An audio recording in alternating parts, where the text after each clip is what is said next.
How to stunt your growth. Stunted growth is a condition that primarily affects people who suffer from malnutrition during childhood.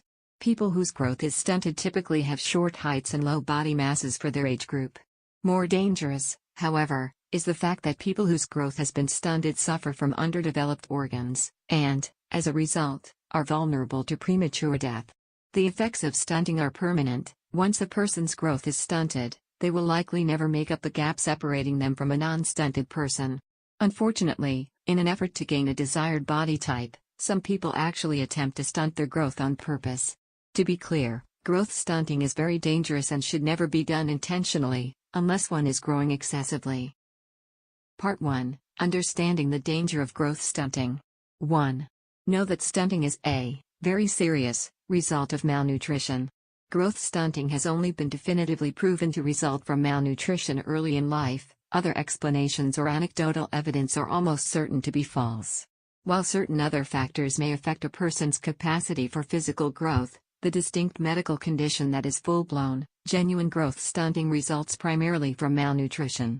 Someone who starves or doesn't have access to essential nutrients as a young child is likely to become stunted, whereas someone who, for instance, drinks coffee as a teenager is not going to become stunted. 2. Know that stunting results only from causes early in a person's life. UNICEF pinpoints a person's first 1,000 days of life, about 3 years, as the crucial window during which stunting can occur. Depriving a child of food or important nutrients during this time frame will lead to stunted growth and a significantly reduced size for the rest of their life, unless new medical research can reverse it. It's impossible to retroactively stunt a person's growth. In other words, while starving later in life may cause a drop in body weight or slowed growth, a person won't suffer the worst, most permanent effects of growth stunting. 3. Know that stunted growth is devastating to a person's health. The physical and mental effects are extremely serious and cannot be undone, even with the benefit of modern medicine. Someone with stunted growth will suffer not only from reduced body size and weight for their entire lives, but from a variety of other debilitating problems. Collectively, these problems can reduce the length and quality of the stunted person's life.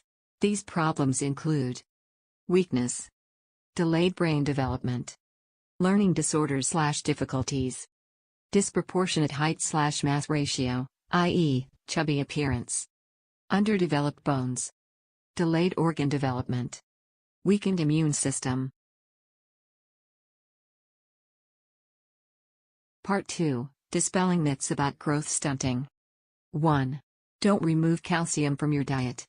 Calcium is an essential nutrient found in milk, soy milk, kale, oranges, oatmeal, cheese, sardines, white beans, and many other foods. Calcium is crucial for healthy teeth and bones and for properly functioning muscles. By the time you're old enough to make a conscious decision to avoid calcium, the window for stunted growth will be long past.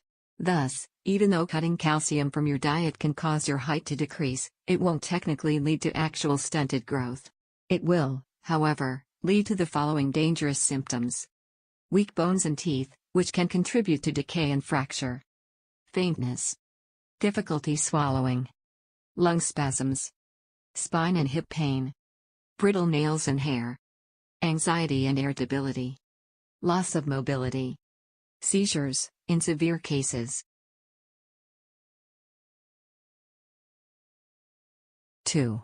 Don't weigh yourself down with heavy loads. One common myth is that wearing a heavy backpack, purse, bag, etc. on your back will, over time, make you shorter.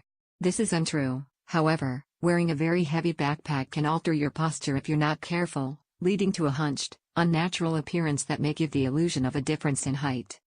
Note, however, that this improper posture puts stress on the neck and back, leading to pain and soreness. In severe cases, back problems like slipped discs can eventually result. 3. Don't avoid chiropractors and masseuses. They can't make you taller. Massage, from a professional or an amateur, will not stretch your spine and make you taller. At most, it will relax your muscles and improve your posture, giving the illusion of getting taller. Massage can be a valuable tool for treating back pain and posture problems and should not be avoided, even if you don't want to become taller. 4. Don't binge on caffeine. Perhaps the most common, widespread myth about stunted growth is that it can be a result of drinking caffeine during the childhood or teen years. This is simply not supported by scientific evidence. Excessive caffeine intake won't make you shorter, but can make you jittery, irritable, hyperactive, and/or paranoid. Caffeine can also keep you from getting as much sleep as you need.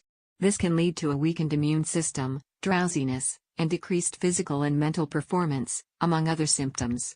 Lack of sleep can also interfere with the release of natural growth hormones at night and, over time, can inhibit growth. See below.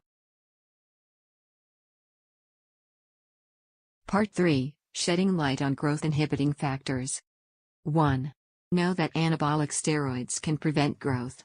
While full-blown growth stunting is the result of malnutrition during infancy, certain other factors can have been linked to decreased growth potential, especially when they occur during a child's growing years.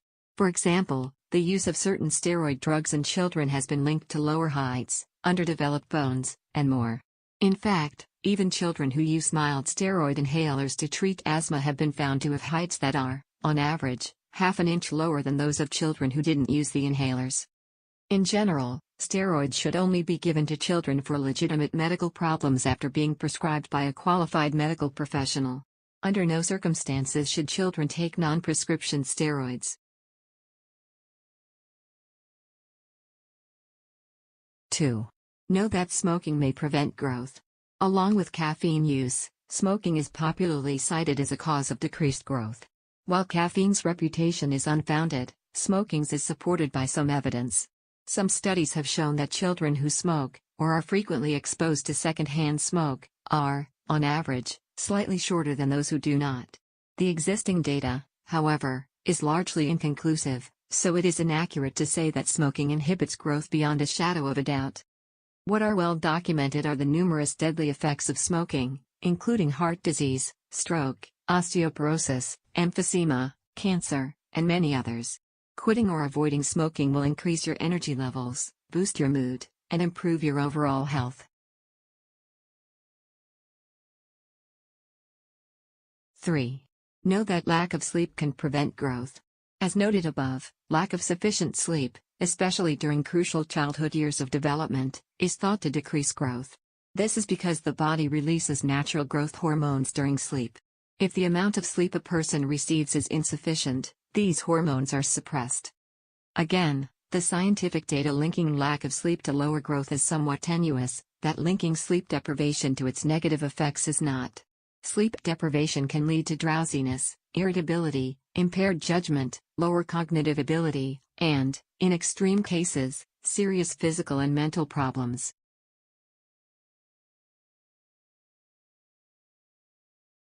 Good luck. Thank you for watching the video.